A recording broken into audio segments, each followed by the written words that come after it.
किसी ने भड़काया, अभी तो आपकी हालत ये, कोई आपको भड़काना चाहेगा, 4 गाली लेके भाग जाए, आप पीछे पीछे भाग रहे हैं उसके। यही वो चाह रहा था। कितना आसान है गधा बनाना इस उम्र में। आप बस ये चाह रहे किसी को भड़काना है और आपने 4 गाली दी, वो भड़क जाएगा। वो इतना भी नहीं समझ पा रहा है कि आप क्या चाह रहे हैं। और मैच्योर आदमी क्या करेगा? नहीं भड़केगा, वो भड़केगा अपने हिसाब से। आपने 4 गाली दी, वो बोलेगा देख अभी भड़कने का मन नहीं कर रहा मेरा, नोट कर लिया है, टाइम पे हिसाब बराबर करेंगे, जाओ। अभी फिल्म देखने जा रहा हूँ, तो कह रहे कि तेरे अंदर दम है, तो सही है तेरा, वो कह रहे ये भी नोट कर लिया, 7 हो गई। अभी तो फिल्म देखूंगा, मेरा मूड अच्छा है, नोट कर लिया, हिसाब होगा समय पे, चिंता मत करो, पर अभी नहीं होगा, क्योंकि मैं गुस्सा तेरे हिसाब से नहीं करूंगा, अपने हिसाब से करूंगा। मुझे गुस्सा कब आएगा ये तू तय करेगा, तो मैं कैसे स्वाधीन हूँगा? मुझे गुस्सा कब आएगा ये मैं तय करूंगा। ये है मैं तेरा। यदि किसी को लंबा होने का घमंड है तो उस मूर्ख को पता नहीं है कि उसमें उसकी कोई भूमिका नहीं है। किसी को छोटा होने का गम है तो उसमें उसे क्या भूमिका है? कोई भूमिका नहीं है, तुक्का लग गया। आप ऐसे पेरेंट्स के घर पैदा हुए जिनके जीन्स की हिस्ट्री में छोटापन था, तो आप छोटे हो गए। किसी के जीन्स में गोरापन था, आप गोरे हो गए। इसलिए आप विज्ञापन में जा रहे हैं ये बताने के लिए कि मैंने कौन सी क्रीम लगाई थी। तो लगाई नहीं क्रीम आपने कोई क्रीम नहीं लगाई। क्रीम लगा के आज तक कोई गोरा हुआ भी नहीं है। अगर आप सांवले पेरेंट्स से घर हुए, भूमध्य रेखा के आसपास पैदा हुए, तो आप सांवले हो गए। इसमें आपकी क्या अच्छाई है, गलती है? सामान्य सी बात है। तो क्या है? एनवायरमेंट।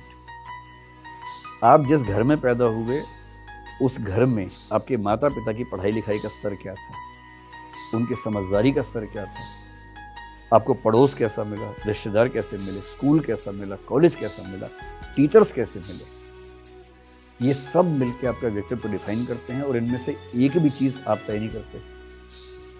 तो आप या मैं क्या हैं?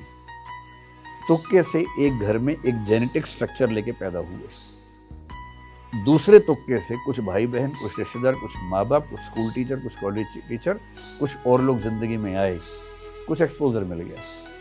कोई बच्चा पैदा हुआ दिल्ली में, कोई पैदा हुआ बिहार या उड़ीसा के बहुत पिछड़े हुए गांव में। अब उस गांव में पैदा होने वाला बच्चा सामान्यतः दिल्ली के बच्चे से आगे नहीं निकल पाएगा।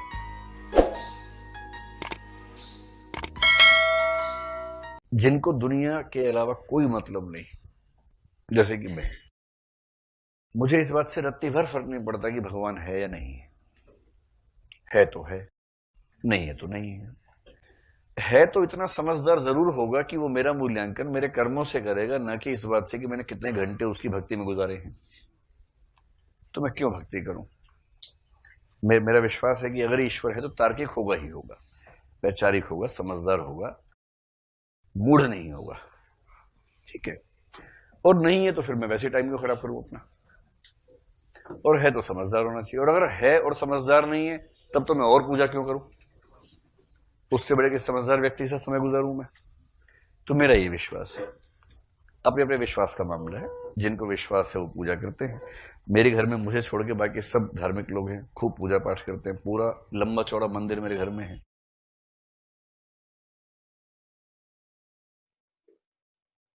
1 ट्रिलियन स्पीशीज हैं इस दुनिया में, केवल पृथ्वी की बात कर रहा हूं मैं। अभी तो क्वांटम फिजिक्स कह रही है कि मेटावर्सेस, ये मेटावर्स तो इनका है, मल्टीपल वर्सेस हो सकते हैं, मल्टीवर्स हो सकते हैं। जिस यूनिवर्स को हम लेके बहुत खुश रहते हैं, ऐसे ऐसे कितने यूनिवर्स हैं पता नहीं। एक यूनिवर्स में कितनी गैलेक्सीज हैं पता नहीं। एक गैलेक्सी में कितने स्टार हैं पता नहीं। उसमें से एक गैलेक्सी मिल्की वे के एक स्टार, सूर्य के 9 ग्रहों में से एक ग्रह, पृथ्वी के 200 देशों में से एक देश की 1 ट्रिलियन स्पीशीज में से होमोसेपियंस के 140 करोड़ में से एक मैं हूं। मैं खुद को कितना सीरियसली लूं? मतलब मेरे होने से क्या हो जाएगा और मेरे न होने से क्या रुक जाएगा? ये तो है तथ्य, ये तो है सत्य। सत्य थोड़ा कड़वा होता है, झेलना मुश्किल होता है।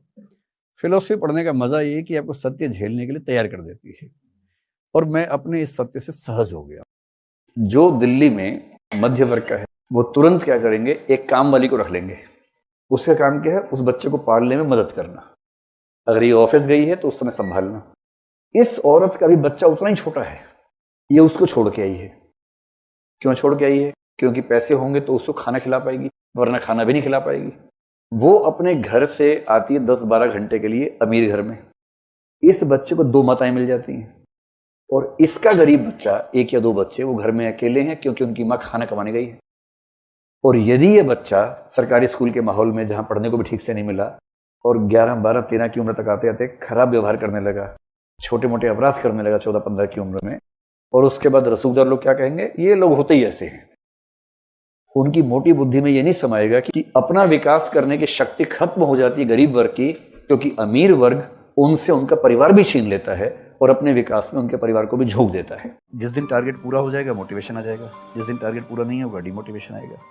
जिस दिन टेस्ट में आपके मार्क्स अच्छे आएंगे आप मोटिवेशन के साथ लौटेंगे, जिस दिन खराब आएंगे डिमोटिवेशन होगा। लेकिन ध्यान रखिए, जिस दिन आप मोटिवेटेड हैं उस दिन आप वजह बन गए कईयों के डिमोटिवेशन की। लगातार मोटिवेटेड होना एक मेंटल इलनेस की निशानी है, और लगातार डिमोटिवेटेड होना डिप्रेशन की निशानी। इन दोनों से बचना है।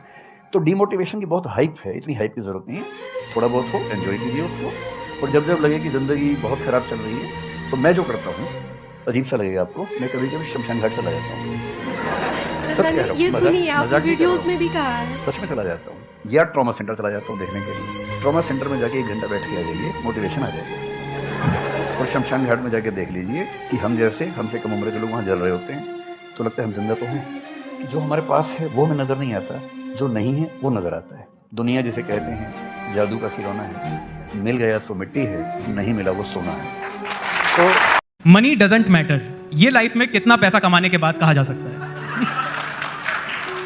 तो मैंने एक स्टेटमेंट पढ़ी थी कहीं कि संत वो नहीं है जो दुनिया के कंपटीशन से हार जाता है, संत वो है जो दुनिया के हर कंपटीशन में जीत सकता है, पर उसमें एंटर करने से पहले ही उसको पता है कि इसमें जीत के भी कुछ हासिल नहीं होने वाला।